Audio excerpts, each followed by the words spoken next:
जोहार। नंदुरबार मधील माझ्या सर्व भावांना आणि बहिणांना माझा नमस्कार।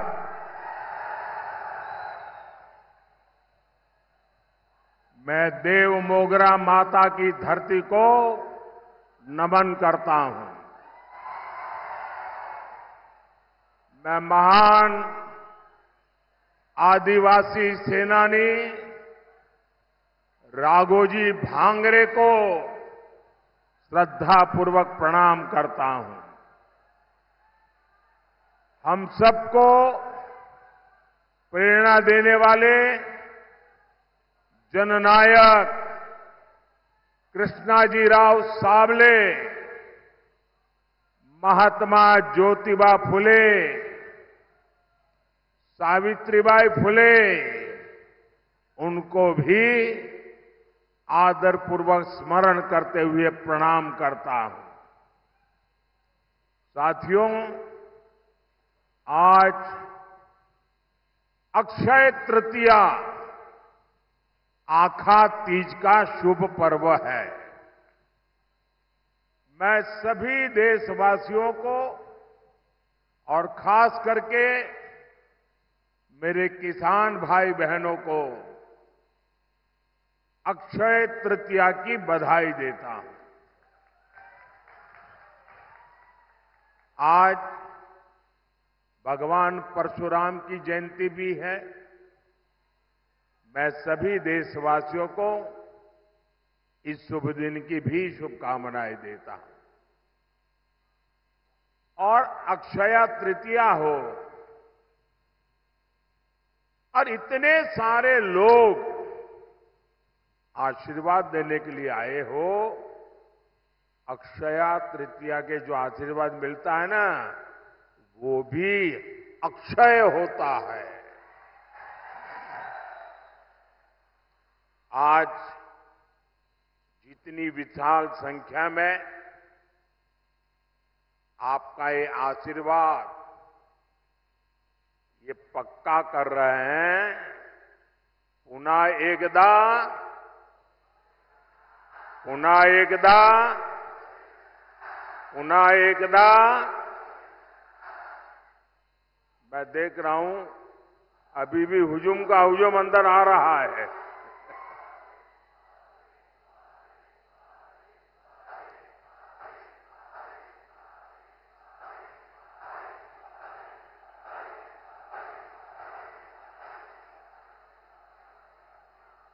साथियों, यहां नंदुरबार और गुजरात के बीच कोई दूरी नहीं है। और पहले भी मेरा खूब यहां आना जाना होता था। और नंदुरबार आए और चौधरी की चाय न पिए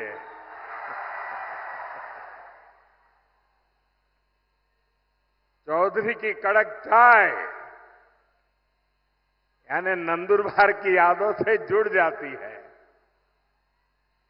और चाय का रिश्ता और आपके प्यार का कर्ज मोदी कभी भी भूल नहीं सकता। साथियों, वंचितों आदिवासियों की सेवा मेरे लिए परिवार के सदस्य की सेवा जैसी है।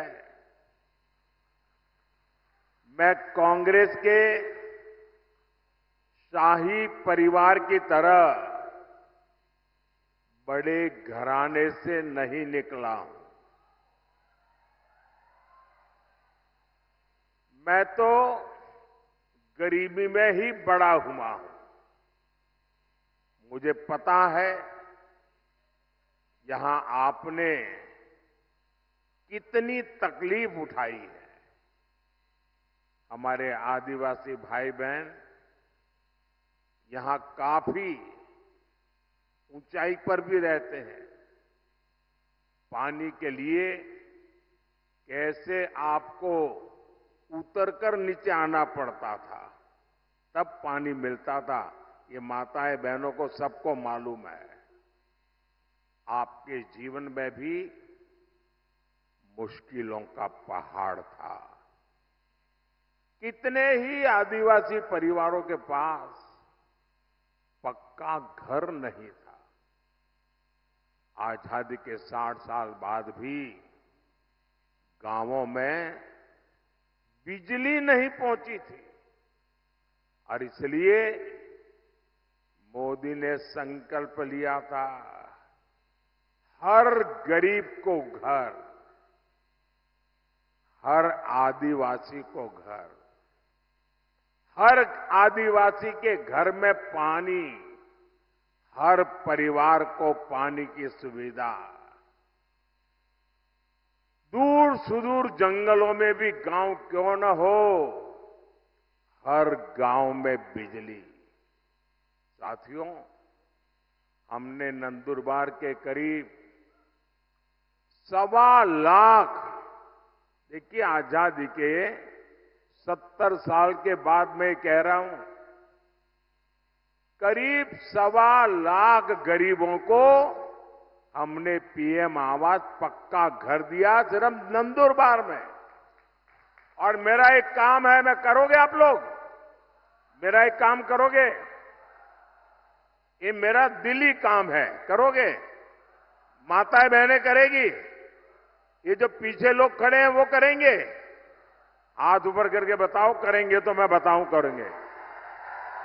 अच्छा, मेरा एक काम करना, इन दिनों आप चुनाव के लिए जब भी गांव में जाए, मोहल्ले में जाए, और अगर आपके ध्यान में आए कि भाई ये 2 परिवार है, उनको अभी गैस का कनेक्शन नहीं मिला है, ये 2 परिवार रह गए हैं, उनको नल से जल नहीं मिला है, अभी 4 परिवार रह गए हैं, वो तो अभी कच्ची झोपड़ी में रहते हैं, उनको पक्का घर नहीं मिला है, आप उनका नाम पता लिख लीजिए और मुझे भेज दीजिए। और मेरी तरफ से उनको गारंटी दे देना कि मोदी आए थे, मोदी ने कहा है तीसरे टर्म में मैं 3 करोड़ और घर बनाने वाला हूं, आपको पक्का घर मिलेगा। तो ये बता देंगे, देखिए आप ही मेरे मोदी है, तो करेंगे। देखिए, हमने घर दिया मतलब 4 दीवारें दी ऐसा नहीं है। हमने घर के साथ बिजली, पानी, गैस कनेक्शन भी दिया। एनडीए सरकार ने महाराष्ट्र के 20,000 से अधिक गांवों में हर घर जल पहुंचाया है। मैं शिंदे जी, देवेंद्र जी को बधाई देता हूं, आपने मेरे हाथ मजबूत कर दिए। इसमें नंदुरबार के 111 गांव जो कठिन एरिया था वो भी शामिल है। और अभी तो ये ट्रेलर है,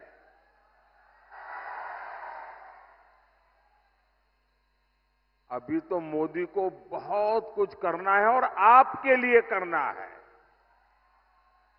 साथियों, एक तरफ भाजपा के ये प्रयास है और दूसरी तरफ एक कांग्रेस है। कांग्रेस ने आदिवासी भाई बहनों की कभी परवाह नहीं की। आदिवासी इलाकों में सिकल सेल एनीमिया एक बड़ा खतरा रहा है, लेकिन कांग्रेस ने इस बीमारी की तरफ उतना ध्यान ही नहीं दिया।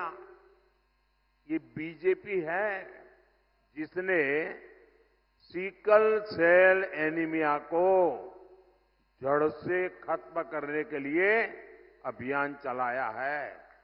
और मेरी माताएं, बहनें, नौजवान, ये जो सिकल सेल एनीमिया के लिए मैं काम कर रहा हूं ना, वो चुनाव के लिए नहीं कर रहा हूं। आने वाली आपकी अनेकों पीढ़ियों के लिए मैं लगा हुआ हूं, ताकि उनको वो ऐसी बीमारी ना आए। कोई गरीब कुपोषण का शिकार ना हो, हमने इसकी भी चिंता की। आज नंदुरबार से के 12 लाख से ज्यादा लोगों को मुफ्त राशन मिल रहा है। साथियों, कांग्रेस जानती है कि वो विकास में मोदी का मुकाबला कर ही नहीं सकते, और इसलिए वो इस चुनाव में झूठ की फैक्ट्री खोल के बैठ गए हैं, झूठ फैलाकर वोट लेना चाहते हैं। कभी आरक्षण को लेकर झूठ, कभी संविधान को लेकर झूठ, और इन्होंने पूरा इकोसिस्टम ऐसी अफवाहें फैलाने के लिए 24 घंटे लगा के रखा है। साथियों, आरक्षण पर कांग्रेस का हाल चोर मचाए शोर, ये चोर मचाए शोर वाला है। धर्म के आधार पर आरक्षण बाबा साहब के सिद्धांतों के खिलाफ है, बाबा साहब की भावना के खिलाफ है। संविधान निर्माताओं ने जो संविधान बनाया, उसकी पीठ में छुरा भोंकने वाला ये माफ न कर सके ऐसा पाप है। लेकिन कांग्रेस पार्टी का एजेंडा है दलित, पिछड़े, आदिवासी, इनका आरक्षण छीन करके माइनॉरिटी के नाम पर अपने वोट बैंक को दे देना। और मैं ऐसे हवा में नहीं कह रहा हूं, मेरे पास मजबूत उदाहरण है। और इसलिए मेरे भाई बहन, आप घर घर हर एक आदिवासी परिवार को समझाइए, और मेरे आदिवासी समाज के पढ़े लिखे लोग हैं, उनको भी मैं करबद्ध प्रार्थना करता हूं कि आप समाज को जगाइए। ये कितना बड़ा संकट कांग्रेस वाले लेकर के आए हैं। अब उन्होंने क्या किया, कर्नाटका में धर्म के आधार पर आरक्षण देने की दिशा में बहुत बड़ा कदम उठाया, और उन्होंने कहा रातों रात कर्नाटका में जितने भी मुसलमान लोग हैं, उन सबको रातों रात ओबीसी बना दिया। एक ऑर्डर निकाल दिया, मुख्यमंत्री ने थप्पा मार दिया। अब हुआ क्या, जो ओबीसी को आरक्षण मिलता है, उसका सबसे बड़ा हिस्सा ये रातों रात ओबीसी बन गए, उन्होंने लूट लिया। अब बताइए, ये वो आदिवासियों के लिए करना चाहते हैं, वो दलितों के लिए करना चाहते हैं, और ये कर्नाटका का मॉडल पूरे देश में लागू करना चाहती है। एससी, एसटी, ओबीसी का आरक्षण खत्म करने के लिए। और मैं गंभीरता से कह रहा हूं, ये महाअघाड़ी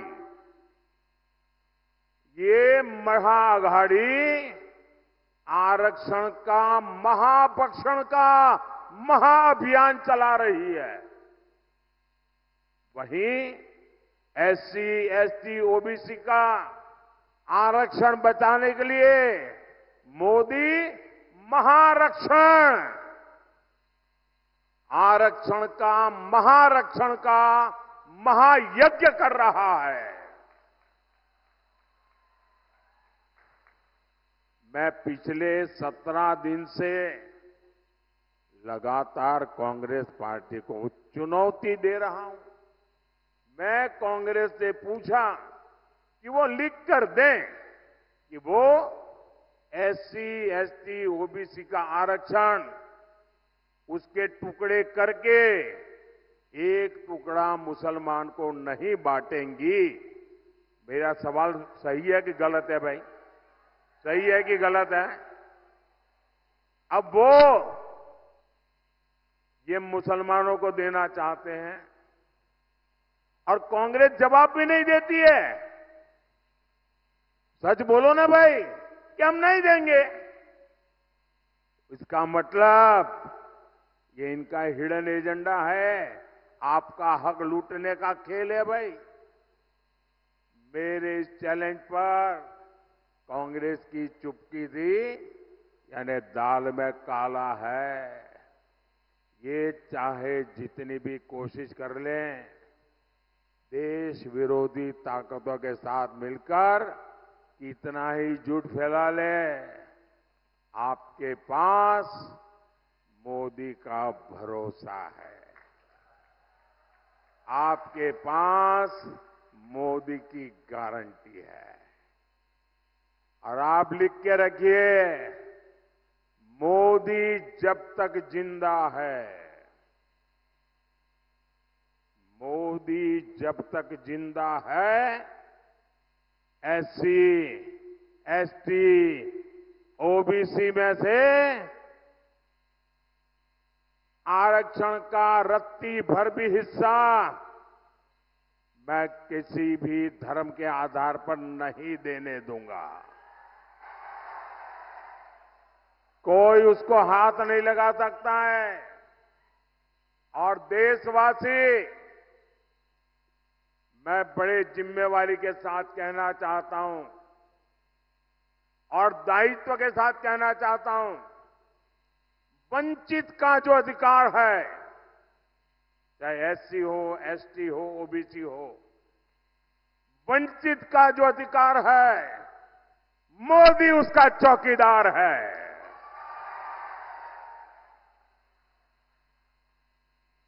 मोदी की चौकीदार में जब मोदी जैसा चौकीदार हो, किसने अपनी मां का दूध पिया है जो आपका हक छीन सकता है?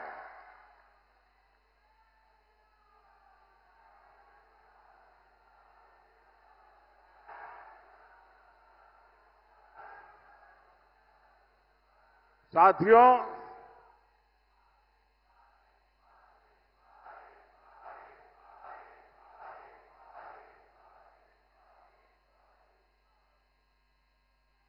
साथियों, हम तो माता शबरी की पूजा करने वाले लोग हैं, लेकिन कांग्रेस ने कभी आदिवासी समाज को सम्मान नहीं दिया और नहीं मिलने दिया।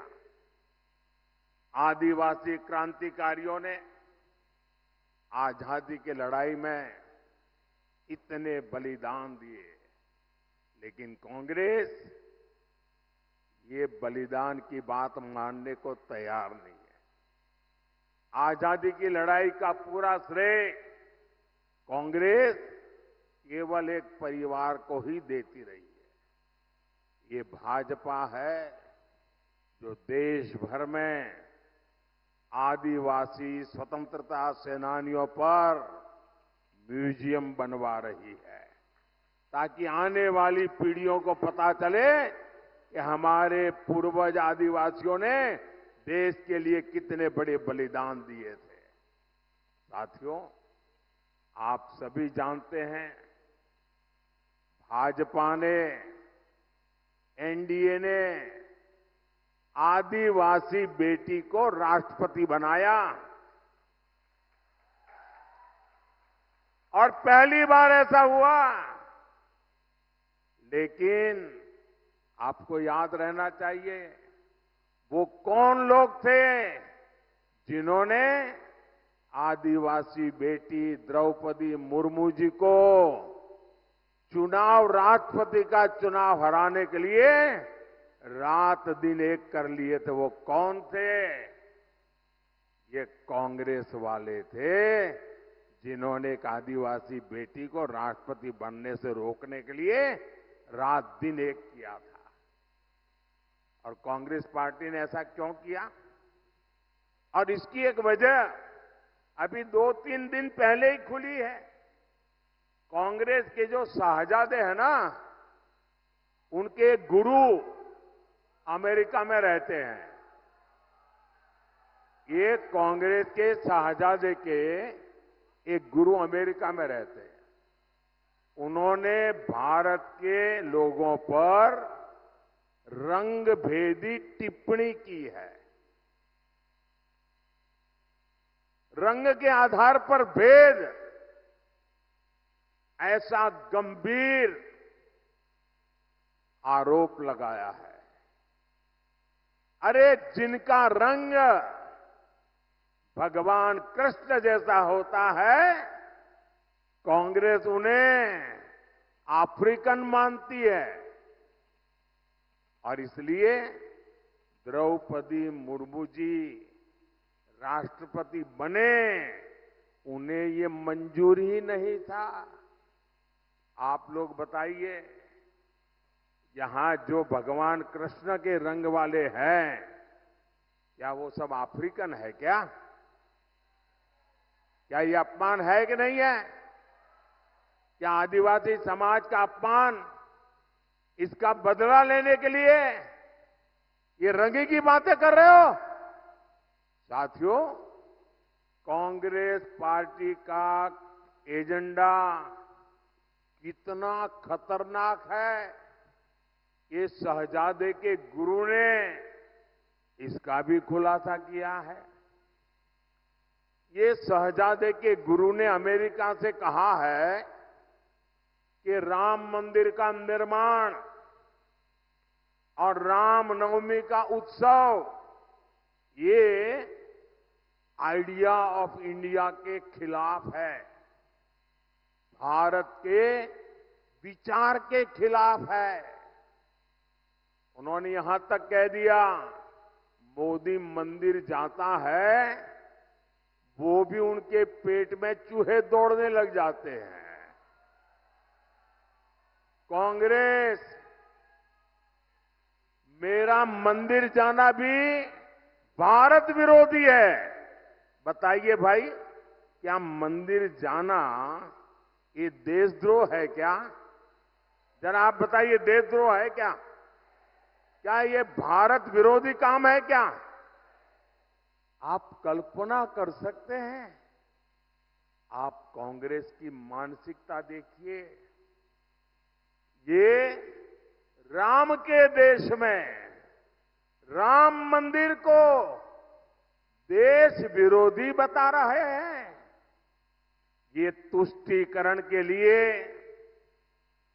सरकारी इफ्तारी करने वाले लोग, ये आतंकवादियों की कब्रों को संवारने वाले लोग, ये हम सबके प्रभु राम और जिनका राम मंदिर, जहां हम जाते हैं, उस राम मंदिर जाने को देश विरोधी बता रहे हैं। मेरे भाई बहन, हम तो माता सबरी के पुजारी हैं। ये इंडी गठबंधन हमला, ये मोदी पर नहीं, 140 करोड़ देशवासियों की आस्था पर है। ये हमला आप पर है, ये मेरे देश के आदिवासियों पर हमला है। कांग्रेस पार्टी देश से हिंदू आस्था को मिटाने का षड्यंत्र कर रही है। साथियों, प्रभु श्री राम जीवन के उच्चतम आदर्शों, महानतम गुणों और सुंदरतम मूल्यों के महासंगम है। भारत के अस्तित्व का आधार राम से है और भारत के भविष्य का प्रेरणा पुंज भी प्रभु श्री राम है।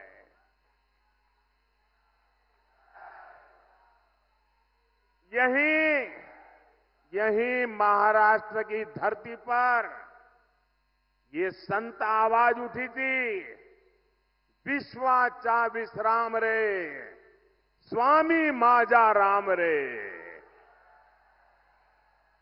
अर्थात मेरे राम तो पूरे विश्व के विश्राम है, आश्रय है। ऐसे प्रभु राम को कांग्रेस पार्टी वाले आइडिया ऑफ इंडिया के खिलाफ मानती है। भगवान श्री राम की सीख है, परहित सरीस, धर्म नहीं भाई, पर पीड़ा सम नहीं अधमाई। अर्थात दूसरों की सेवा से, परोपकार से बढ़कर कोई धर्म नहीं है और किसी को पीड़ा देना ही सबसे बड़ा पाप है। ऐसे प्रभु राम को शहजादे, उनके गुरु और Congress party India idea of India के खिलाफ मानती है। हमारे राम कहते हैं, कोमल चित दिनह पर दाया, मन वच क्रम ममा भगति अमाया। अर्थात जो दीन दुखियों की पीड़ा को जानता है, महसूस करता है, वही मेरा भक्त है। ऐसे प्रभु राम को कांग्रेस आइडिया ऑफ इंडिया के खिलाफ मानती है और ये भगवान राम की ही शिक्षा है। धर्मुनु दुसुर, धर्मो न दुसर, सत्य समाना, आगम निगम पुराण बखाना। अर्थात सत्य से बढ़कर कोई धर्म नहीं है। ऐसे प्रभु राम को कांग्रेस आइडिया ऑफ इंडिया के खिलाफ मानती है। ये राम ही है, ये राम ही है जो सभी दीन दुखियों को, वंचितों को गले लगाकर अपने पास बैठाते हैं।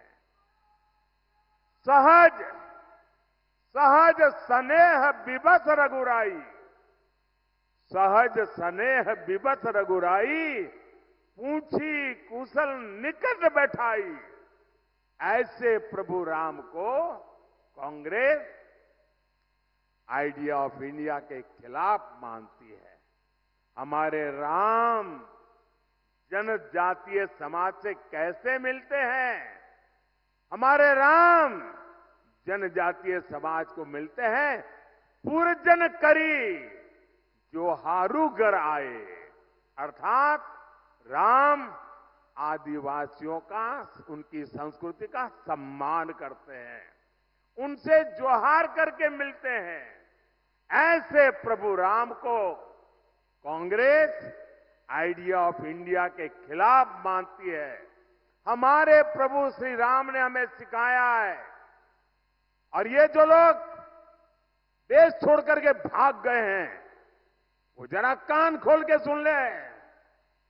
हमारे प्रभु राम ने सिखाया है, अपि स्वर्णमयी लंका न में लक्ष्मण रोचते, जननी जन्म भूमिश्च स्वर्गादपि गरीयसी। अर्थात हमारी मातृभूमि स्वर्ग से भी बढ़कर है। यानी राष्ट्र प्रथम, नेशन फर्स्ट।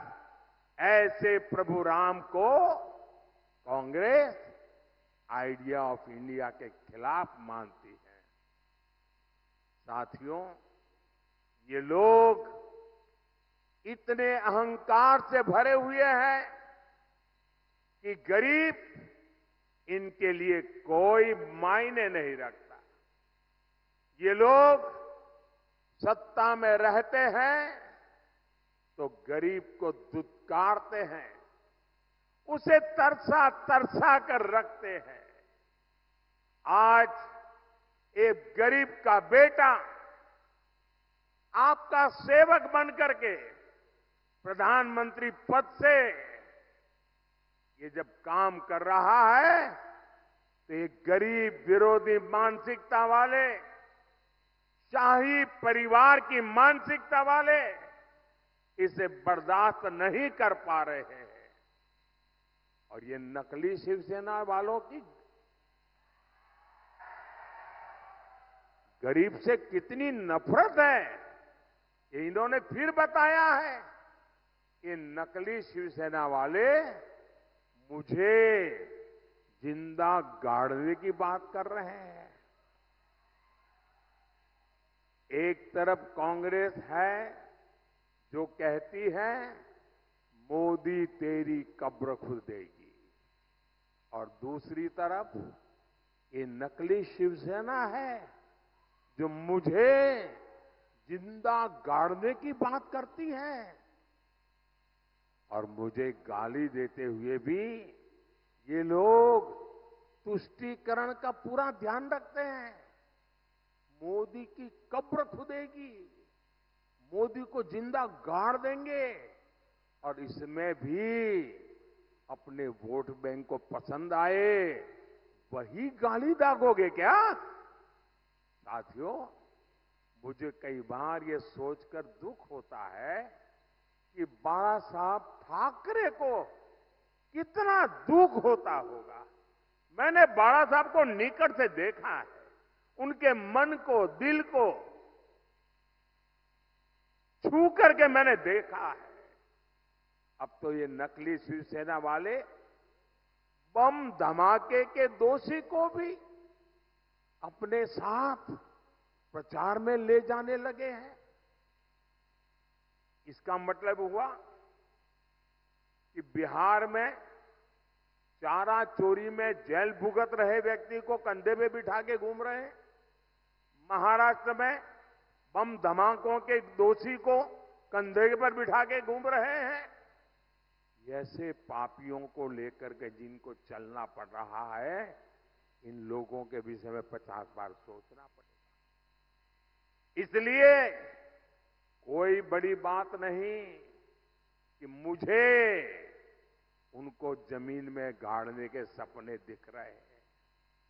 ये लोग जनता का साथ, जनता का विश्वास तो गंवा चुके हैं। इनकी अपनी सियासी जमीन खिसक चुकी है। लेकिन ये भूल रहे हैं कि भारत की 140 करोड़ जनता, मेरे माताएं बहनें इतनी बड़ी तादाद में जो आई है ना, ये मेरी माताएं बहनें, यही मोदी की रक्षक है। ये मातृशक्ति मेरा रक्षा कवच है। मुझ पर मातृशक्ति का इतना आशीर्वाद है, ये लोग चाहकर भी मोदी को जीते जी भी और मरने के बाद भी जमीन में नहीं गाड़ पाएंगे।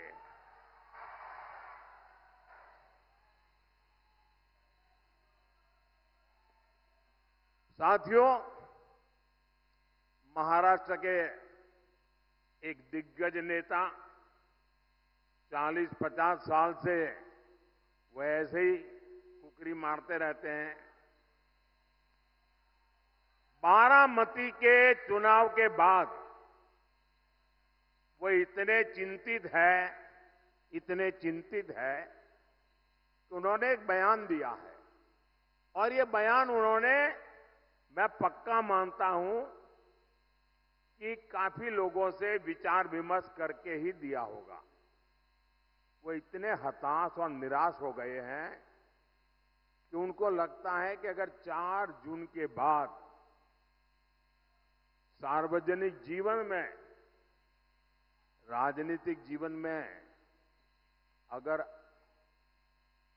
टिक के रहना है तो छोटे छोटे राजनीतिक दलों को कांग्रेस में मर्ज हो जाना चाहिए। इसका मतलब ये जो नकली एनसीपी है और ये नकली शिवसेना है, उन्होंने कांग्रेस में मर्जर करने का मन बना लिया है। अब आपको मैं बताता हूं, जब 4 जून के बाद कांग्रेस में जाकर के मरने के बजाय अरे सीना तान करके हमारे अजीत दादा के साथ और शिंदे जी के साथ आओ, बड़े शान से सपने पूरे हो जाएंगे। भाइयों बहनों, 13 मई को कांग्रेस और इंडी अघाड़ी को आपका वोट ही जवाब देगा। नंदुरबार से हमारी बेटी हिना गावित जी आपकी सुख दुख की साथी है, और आप जानते हैं ना हिना मेरी कितनी मदद करती है। पार्लियामेंट में आपने देखा होगा, ये छोटी बेटी है लेकिन पार्लियामेंट में विपक्ष वालों के छक्के छुड़ा देती है। आप उन्हें ज्यादा से ज्यादा वोट देकर बहुत बड़ी जीत दिलाइए। और मेरा इसके लिए आग्रह है, मतदान ज्यादा होना चाहिए। भाई करोगे? पहले मतदान फिर जलपान, मंजूर है? अच्छा, मेरा एक काम करोगे? जरा हाथ ऊपर करके कहिए। माताएं बहनें बताइए, मेरा एक काम करोगे? जरा हाथ ऊपर करके बताइए, मेरा एक काम करोगे? देखिए, घर घर जाना और लोगों को कहना कि अपने मोदी जी आए थे और मोदी जी ने आपको प्रणाम भेजा है। मेरा प्रणाम पहुंचा देंगे? हर परिवार में मेरा प्रणाम पहुंचा देंगे? बोलिए भारत माता की, भारत माता की, भारत माता की। बहुत बहुत धन्यवाद। For more of such videos, do like, share and subscribe to ET Now Swadesh.